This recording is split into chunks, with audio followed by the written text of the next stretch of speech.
ഭാവന സീരിയലിൻ്റെ ഏറ്റവും പുതിയ എപ്പിസോഡിലേക്ക് എല്ലാവർക്കും സ്വാഗതം. അങ്ങനെ ഗായത്രിയും വീട്ടുകാരും ഭാവനയെ വിരുന്നിന് സൽക്കരിക്കാനുള്ള ഒരുക്കങ്ങളുടെ തീരുമാനത്തിലാണ് കേട്ടോ. സേതു പറയുന്നുണ്ട് അവർക്കൊരു വളയെങ്കിലും വാങ്ങിച്ചു കൊടുക്കണം അമ്മേ. അപ്പോൾ ഗായത്രി പറയുന്നുണ്ട് നമുക്ക് കഴിയുന്നത് മാത്രം മതി മോനെ, അല്ലാതെ കടം വാങ്ങിച്ചൊക്കെ നമ്മളെങ്ങനെ ഒരു വളയൊക്കെ വാങ്ങിച്ചു കൊടുക്കാമെന്ന് പറയാണ്.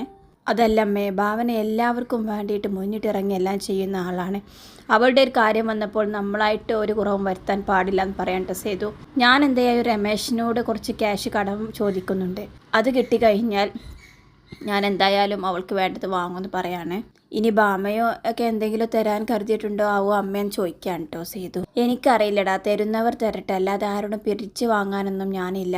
അതിനുള്ളതൊക്കെ മതി. ഇവിടുത്തെ അവസ്ഥ ഭാവനയ്ക്ക് നന്നായിട്ട് അറിയാം എന്നൊക്കെ പറയാണ്ട് ഗായത്രി. പിന്നീട് സേതു രമേശിനോട് ക്യാഷിൻ്റെ കാര്യം എന്തായെന്ന് ചോദിച്ചു നോക്കട്ടെ എന്ന് പറഞ്ഞിട്ട് അവൻ പോവുകയാണ്. അപ്പോൾ ഭരതനാകട്ടെ ആ റൂമിൽ അരുന്ധതിയോട് അവൾ അന്ന് വള കൊടുത്തതിന് ശകാരിക്കാൻ കേട്ടോ. നേരത്തെ ഭാവനയ്ക്ക് ഗിഫ്റ്റ് വാങ്ങിക്കൊടുക്കണമെന്ന് പറഞ്ഞപ്പോൾ നീ നിൻ്റെ ഒരു വള ഊരി കൊടുത്തതാണ്. ഇനി വിരുന്നിന് വിളിക്കുമ്പോൾ ഗിഫ്റ്റ് വാങ്ങിക്കൊടുക്കണമെന്ന് പറഞ്ഞാൽ എവിടെ നിന്നാണ് ഈ ക്യാഷൊക്കെ ഉണ്ടാക്കുന്നത്? എൻ്റെ കയ്യിൽ ക്യാഷൊന്നുമില്ല, ഉള്ളവരതെല്ലാം കൊടുക്കട്ടെ എന്നൊക്കെ പറയാൻ കേട്ടോ ഭരതൻ. അരുന്ധതി പറയുന്നുണ്ട് അങ്ങനെയൊന്നും പറയില്ല ഭരതേട്ട, ഭരതേട്ടന് വേണ്ടിയിട്ട് ഒരുപാട് കഷ്ടപ്പെട്ട ആളാണ് ഭാവനേച്ചി. ഏതൊരു പ്രതിസന്ധിയിലും ഭാവനേച്ചി ഭരതേട്ടൻ്റെ കൂടെ നിന്നിട്ടേ ഉള്ളൂ. അതൊന്നും മറന്ന് സംസാരിക്കരുതെന്ന് പറയാണ്. എല്ലാം എനിക്ക് ഓർമ്മയുണ്ട് അരുന്ധതി, ഞാനൊന്നും മറന്നിട്ടല്ല. പക്ഷേ എന്നെക്കൊണ്ട് ഇപ്പോൾ കയ്യിൽ ക്യാഷ് കൊടുക്കാനൊന്നുമില്ല അവളുടെ വിരുന്നിന് വേണ്ടിയിട്ട് എന്നൊക്കെ പറയാണ്. ബാമേച്ചിയൊക്കെ നോക്ക്, അവരിപ്പോൾ വേറെ വീട് മാറി താമസിക്കാനുള്ള തിരക്കിലാണ്. അതുപോലെ നമുക്കും ഈ നരകത്തിൽ നിന്നൊന്ന് മാറി താമസിക്കണം. ഇങ്ങനെയൊക്കെ ഭരതനെ ഒരു കൂറുമില്ലാത്ത രീതിയിൽ സംസാരിക്കാൻ കേട്ടോ. അരുന്ധതി പറയുന്നുണ്ട് എന്തായാലും ഞാൻ അമ്മയൊന്ന് വിളിച്ച് നോക്കിയാലോ എന്ന് വിചാരിക്കുക. ഞാൻ വിളിച്ചാൽ അമ്മ എടുക്കാതിരിക്കുകയൊന്നുമില്ല. അമ്മയ്ക്ക് എന്നെ അത്രയ്ക്കും കാര്യമായിരുന്നു. ഞാൻ പറഞ്ഞ എന്തും അമ്മ അനുസരിക്കുമായിരുന്നു. ഈ വിവാഹം തന്നെ അമ്മക്ക് ഭാവനേച്ചിയോടുള്ള എതിർപ്പ് കൊണ്ടാണ് അമ്മ തടഞ്ഞത്. ഇല്ലെങ്കിൽ എൻ്റെ ആഗ്രഹത്തിന് ഒരിക്കലും അമ്മ തടസ്സം നിൽക്കില്ലായിരുന്നൊക്കെ പറയാണ്ട് അരുന്ധതി. ഇത് കേൾക്കുമ്പോൾ ഭരതൻ പറയുന്നുണ്ട് അരുന്ധതി നീ വിളിച്ചു നോക്ക്, എനിക്ക് പ്രോബ്ലം ഒന്നുമില്ല. അല്ലെങ്കിലും നിൻ്റെ അമ്മ എന്നെ വിളിക്കുന്നതിന് ഞാൻ എന്ത് ചെയ്യാനാ, എനിക്കൊരു പ്രശ്നവുമില്ല. അങ്ങനെയെങ്കിലും അവർക്ക് നമ്മളെ സഹായിക്കാൻ പറ്റുമെങ്കിൽ അതാവാം എന്നൊക്കെ പറയാം കേട്ടോ ഭരതൻ.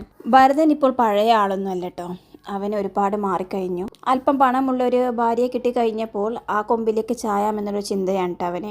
ഇതുവരെ നോക്കി വളർത്തിയ അമ്മയെയും ഭാവനയെയും വീട്ടുകാരെയും എല്ലാം ഭരതൻ മറക്കുന്നൊരു മട്ടാണ് കേട്ടോ കാണുന്നത്.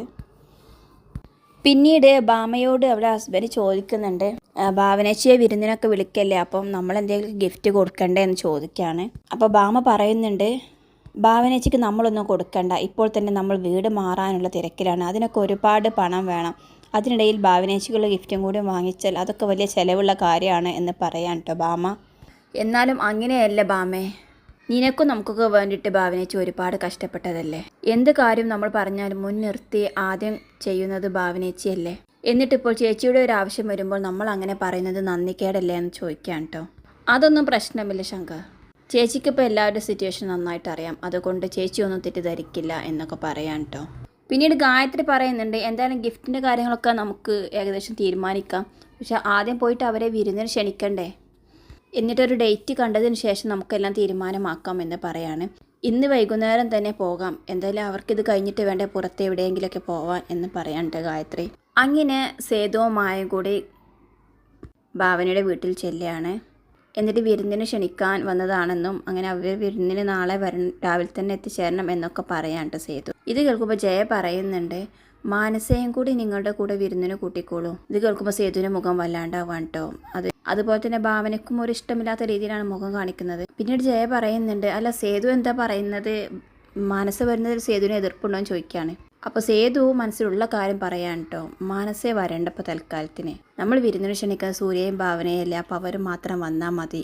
അങ്ങനെ നിൽക്കുമ്പോൾ മാനസ പറയുന്നുണ്ട് എന്തൊക്കെ ആൻറ്റി പറയുന്നത്, അല്ലെങ്കിലും വിരുന്നിന് സൂര്യയും ഭാവനയിലെ പോവേണ്ടത്, ഞാനെന്തിനാ അവിടേക്ക് പോകേണ്ട ആവശ്യം എന്നൊക്കെ പറയാണ്. സേതുവായിട്ട് ആൻറ്റി എന്നോടുള്ള സ്നേഹ കൂടുതൽ കൊണ്ട് പറയുന്നതാണ്. നിങ്ങളൊന്നും കരുതരുത്, ഞാൻ ഈ വിരുന്നിനൊന്നും വരുന്നില്ല എന്ന് പറയാൻ കേട്ടോ. പിന്നീട് സേതുവിനും മായക്കും കൂടി മാനസ ജ്യൂസ് എടുക്കാൻ പോവാൻ കേട്ടോ. ആ സമയത്ത് ജയ അവിടെ ചെല്ലുന്നുണ്ട്. ഞാൻ ആ സേതുവിൻ്റെ മനസ്സറിയാൻ വേണ്ടി ചുമ്മാ പറഞ്ഞത്, അല്ലാതെ മോളെ വിഷമിപ്പിക്കാൻ വേണ്ടി പറഞ്ഞതല്ല. പക്ഷെ ഞാൻ വിചാരിച്ചതുപോലെ തന്നെയായിരുന്നു അവൻ്റെ മറുപടി എന്ന് പറയാണ്. അത് വിട്ടേക്ക് ആൻറ്റി, അതിൻ്റെ ഒന്നും ഒരു ആവശ്യമില്ല എന്ന് പറയാണ്. പിന്നീട് അവൾ പറയുന്നുണ്ട്, ഇപ്പോൾ ആകെ പ്രശ്നമാണ്, ഏത് സമയത്തും ആരും എന്നെ തിരക്കി ഇവിടെ വന്നേക്കാം എന്ന് പറയുന്നുണ്ട്.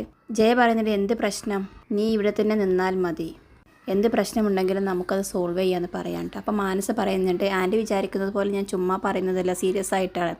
അപ്പം ജയൻ പറയുന്നുണ്ട്, ഞാൻ സീരിയസ് ആയിട്ട് തന്നെ പറഞ്ഞത് കേട്ടോ. അതിൻ്റെയൊക്കെ ദേവൻ അങ്ങോട്ട് ചെല്ലുന്നുണ്ട്. അപ്പോൾ ദേവൻ പറയുന്നുണ്ട്, ഇപ്പം അമ്മേ ദുബായിൽ നിന്നും എനിക്ക് കോൾ വന്നിരുന്നു, അവിടെ ആകെ കടം വാങ്ങിയവരൊക്കെ പ്രശ്നമുണ്ടാക്കുന്നുണ്ട് അങ്കിൾ എന്ന് പറയാണ്. അപ്പോൾ ദേവൻ പറയുന്നുണ്ട്, അതിനെന്താ മോളെ, എല്ലാം ശരിയാകില്ലേ, നമ്മുടെ കമ്പനി നിനക്ക് ഉയർന്ന ജോലി തന്നെയല്ലേ തന്നത്, അപ്പോൾ അത് ചെയ്തു തുടങ്ങുമ്പോൾ സാലറിയൊക്കെ ആകുമ്പോൾ നിൻ്റെ പ്രശ്നങ്ങളൊക്കെ പരിഹരിക്കാമെന്ന് പറയാൻ കേട്ടോ. ഇനി അതിലും വലിയൊരു സാമ്പത്തിക പ്രശ്നമാണെങ്കിൽ നീ ജയയോട് പറയാം, അവളെല്ലാം പരിഹരിച്ചോളൂ എന്ന് പറയാണ്. എന്നിട്ട് ജയയോട് പറയുന്നുണ്ട്, ജയ നീ എല്ലാം കണ്ടറിഞ്ഞ് ചെയ്യേ, മനസ്സ് നമുക്ക് നമ്മുടെ മോളിനെ പോലെ തന്നെയാണ് എന്നൊക്കെ പറയാൻ കേട്ടോ.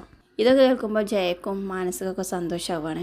അതുപോലെ തന്നെ അജയ് മാനസിയോടും പ്രസീതയോടും പറയുന്നുണ്ട്, നമ്മുടെ പ്രശ്നങ്ങൾക്കെല്ലാം പരിഹാരമായിട്ട് ഞാനൊരു വഴി കണ്ടുവച്ചിട്ടുണ്ട്, നിങ്ങൾ രണ്ടുപേരും എൻ്റെ കൂടെ നിന്നോണം. ഈ വഴി സക്സസ് ആവുകയാണെങ്കിൽ നമുക്ക് ഇവിടെ നിന്നും മുങ്ങി ദുബായിൽ പൊങ്ങണം, അതും കോടീശ്വരൻ അജയൻ എന്ന പേരിലായിരിക്കണം എനിക്കവിടെ പൊങ്ങാൻ, പിന്നെ ആരും നമ്മെ ചോദ്യം ചെയ്യാൻ വരില്ല എന്നൊക്കെ പറയാണ്. അപ്പോൾ മാനസ പറയുന്നുണ്ട്, അച്ഛൻ പറഞ്ഞ വഴിക്കൊന്നും ചിന്തിക്കല്ലേ, അങ്ങനെ ആയാൽ നമ്മുടെ പ്രോബ്ലം കൂടുതൽ കോംപ്ലിക്കേറ്റഡ് ആവുമെന്ന് പറയാണ്. എന്തായാലും ആ ശർമാജിയുടെ കയ്യിൽ നിന്ന് നമുക്ക് രക്ഷപ്പെടാൻ എന്തെങ്കിലുമൊക്കെ വഴി ആലോചിച്ച് മതിയാകൂ, ഇല്ലെങ്കിൽ മോളെ അങ്ങോട്ടേക്ക് അയക്കണം എന്നാണ് അദ്ദേഹത്തിൻ്റെ ഡിമാൻഡ് എന്ന് പറയാൻ കേട്ടോ. ഇങ്ങനെ അവർ ആ കടങ്ങളെല്ലാം വീട്ടാൻ വേണ്ടിയിട്ടുള്ള വഴികൾ ഇങ്ങനെ ആലോചിച്ച് നിൽക്കുകയാണ്. അപ്പോൾ ശർമാജി പറഞ്ഞു കൊടുത്ത വഴിയാകാം അജയന് പുതുതായിട്ട് തെളിയുന്നതെന്ന് തോന്നുന്നു. അദ്ദേഹം പറയുന്നുണ്ട്, ജയയെ നമുക്ക് നമ്മുടെ കൂടെ നിർത്താൻ എളുപ്പമാണ്, പക്ഷേ സൂര്യയെയും ഭാവനയെയും ദേവനെയും അല്പം സൂക്ഷിക്കേണ്ടിയിരിക്കുന്നു, അവർ ഏത് കാര്യവും ചിക്കി ചികഞ്ഞ് നോക്കും, അതുകൊണ്ട് തന്നെ നമ്മളെല്ലാം സൂക്ഷിച്ചിട്ട് വേണം ഇനി മുന്നോട്ട് പോകാൻ എന്നൊക്കെ പറയാം കേട്ടോ. എന്തായാലും അദ്ദേഹം എന്തോ ഒരു പ്ലാൻ മനസ്സിൽ കണ്ട് മുന്നോട്ട് നീക്കാനുള്ള ശ്രമത്തിലാണ്.